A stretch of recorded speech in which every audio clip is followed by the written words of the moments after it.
जय जय रघुवीर समर्थ. समर्थ म्हणतात की कोणतीही गोष्ट आपण विचार करून केली पाहिजे. जसं आपण विचार करत राहतो तसं घडत राहतं आणि म्हणूनच समर्थ म्हणतात की विचार चांगले करा म्हणजे चांगलंच घडत राहते. नेहमी नेहमी उत्तमच होईल, चांगलंच होईल आणि चांगलंच होणार आहे असा विचार केला की तसंच घडत राहतं असं समर्थ आपल्याला इथे सांगतात. नेहमी समर्थ म्हणतात की आपल्या मनामध्ये दोन विचार चालू असतात, एक चांगले विचार आणि एक वाईट विचार.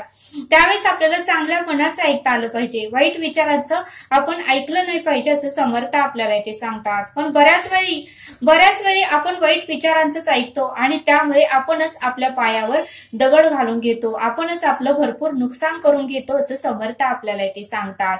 आणि म्हणूनच समर्थ म्हणतात की कोणताही निर्णय घेताना किंवा कोणताही विचार करताना हा परिणामाचा विचार करूनच तो निर्णय घेतला पाहिजे की बाबा मी हा निर्णय घेतला का त्याचा परिणाम काय होतील, हा निर्णयामुळे मला त्रास होईल का, माझे जे नातेवाईक आहेत त्यांना त्रास होईल का, माझे जे आजूबाजूचा समाज आहे त्यांना त्रास होईल का, याचा सगळ्याचा विचार करून आपण आयुष्यामध्ये निर्णय घेतले पाहिजेत असं समर्थ आपल्याला ते सांगतात. पण आपल्यातील विचार हे आपल्याला शांत बसू देत नाहीत आणि नेहमी आपल्याला ते वाईटच करायला सांगतात आणि आपण तसंच करतो आणि त्यामुळे आपलं नुकसान होतं असं समर्थांनी आपल्याला ते सांगितलं.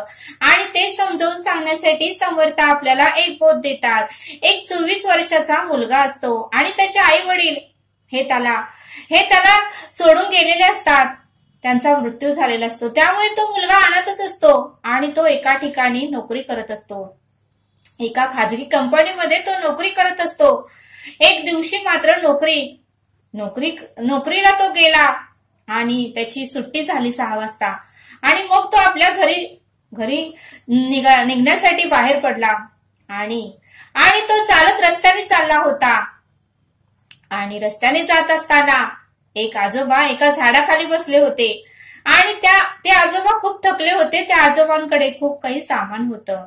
त्यावेळेस त्या आजोबांनी त्या मुलाला हाक मारली, अरे बाळा इकडे थोडंसं, मला मदत करतोस का. त्यावेळेस तो मुलगा ही धावत त्या आजोबांकडे आला आणि आजोबांना म्हणाला की आजोबा काय काम आहे ते सांगा. त्यावेळेस ते आजोबा म्हणाले की मला पलीकडच्या गावात जायचं आहे, पलीकडच्या शहरात जायचं आहे आणि आता इथे कुठेही वाहन नाही, त्यामुळे तू मला मदत कर, मी तुला 2 सोन्याचे नाणी देतो. त्यावेळेस तो मुलगा म्हणाला, आजोबा मला सोन्याची नाणी नको आहे, तुम्ही माझ्या वडिलांसारखे आहात, मी तुम्हाला मदत करतो, तुम्हाला जायचं आहे तिथे मी तुम्हाला सोडवतो, तुम्ही काही काळजी करू नका. त्यावेळेस त्या आजोबांनाही आनंद झाला आणि त्या आजोबांनी आपल्याकडची एक गाठोडं त्या मुलाकडे दिलं आणि त्यावेळेस मात्र तो मुलगा ते गाठोडं घेऊन आजोबा जेथे म्हणत आहेत तेथे त्या रस्त्याने तो चालू लागला. पण ते गाठोडं मात्र खूप जड होतं आणि त्या मुलाने विचारू का नको असा विचार करत आजोबांना विचारलं की आजोबा या गाठोड्यामध्ये एवढं जड काय आहे, मला तर वाटलं सुरुवातीला जड नसेल पण हे गाठोडं खूप जड आहे. त्यावेळेस ते आजोबा म्हणाले की या गाठोड्यामध्ये पितळाची नाणी आहेत आणि त्यामुळेच हे जड आहे. त्यावेळेस तो मुलगाही म्हणाला ठीक आहे आणि बराच वेळ तो चालत राहिला. त्यावेळेस मात्र आजोबांना तहान लागली. आजोबा एका झाडाखाली परत बसले. त्यांनी आपल्याकडची जी पाण्याची बाटली आहे ती काढली, पाणी पिलं आणि त्या मुलाला म्हटले की आता पुढे चालणं मला शक्य नाही, तू माझ्याकडे अजून एक गाठोडं आहे, तू घेतोस का, मी तुला अजून 2 सोन्याची नाणी देतो. त्यावेळेस तो मुलगा म्हणाला, आजोबा ठीक आहे, तुम्ही मला नाणी देऊ नका, मी तुमचं दुसरं पण गाठोडं घेतो. त्यावेळेस त्या आजोबांकडून दुसरं गाठोडं त्या मुलाने घेतलं आणि परत दोघांचा प्रवास चालू झाला. थोड्या काळानंतर त्या मुलाने परत विचारलं की आजोबा या गाठोड्यामध्ये काय आहे. त्यावेळेस आजोबा म्हणाले, अरे बाळा या गाठोड्यामध्ये चांदीची नाणी आहेत.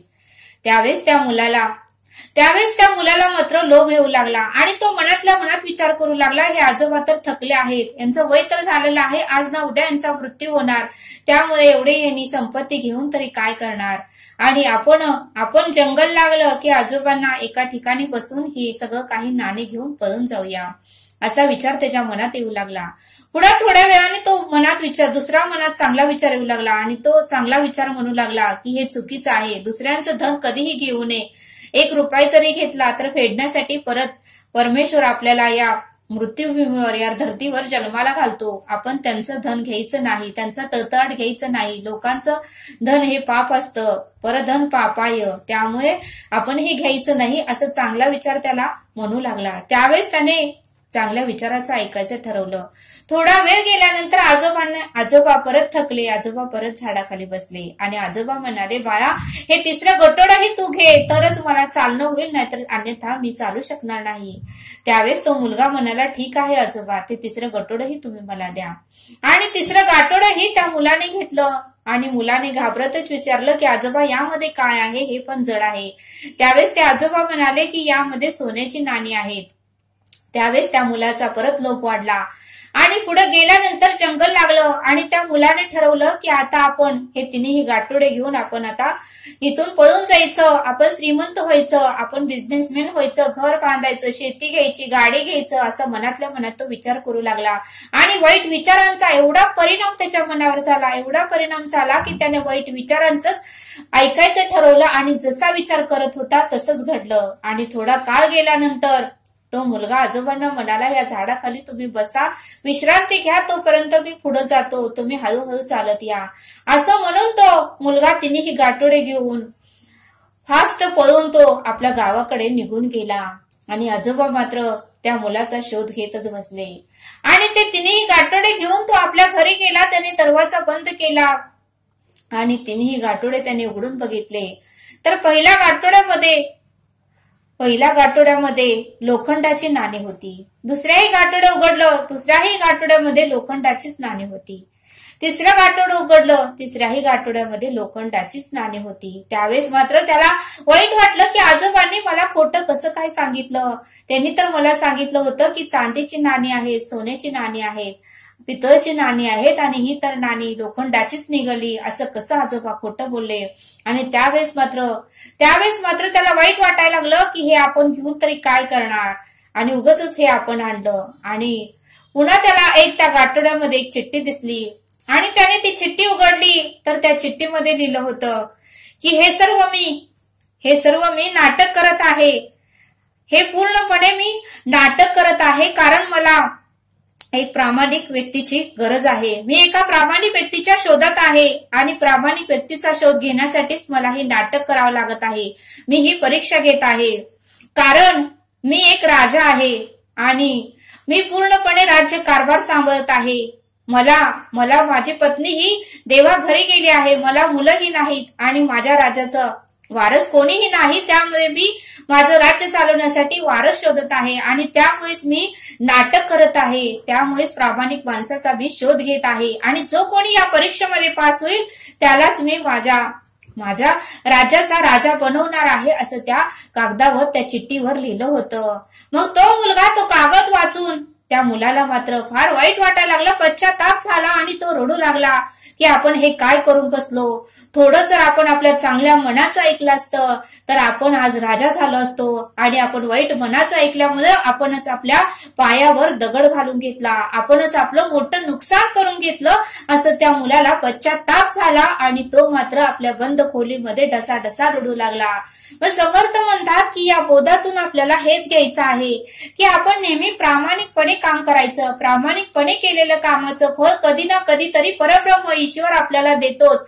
ज्याच्या दृष्टी खालून गेले असे काहीच नाही उरले, कारण परब्रह्म हृदयातच आहे. तो सगळं काही गोष्टी बघतच असतो. आपल्याला वाटतं की ईश्वराचं लक्ष नाही, पण ईश्वराचं लक्ष असतं.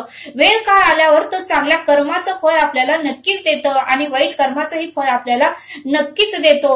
मग समर्थ म्हणतात की त्या मुलाने जर प्रामाणिकपणे त्या आजोबांना त्यांच्या शहरापर्यंत सोडवलं असतं तर तो मुलगा आज त्यांच्याच राज्यातील राजामध्ये राजा म्हणून त्यानं कार्य केलं असतं. त्यांच्याच राज्यामध्ये राजा म्हणून त्या मुलाने कार्य केलं असतं. पण त्याच्यामध्ये लोभाचा विषय त्याच्यामध्ये आला, लोभ त्याच्यामध्ये आला आणि संपत्ती बघून त्याचे विचार बदलले आणि त्याच्यामध्ये वाईट विचार निर्माण झाले आणि वाईट विचाराचंच त्यानं ऐकलं.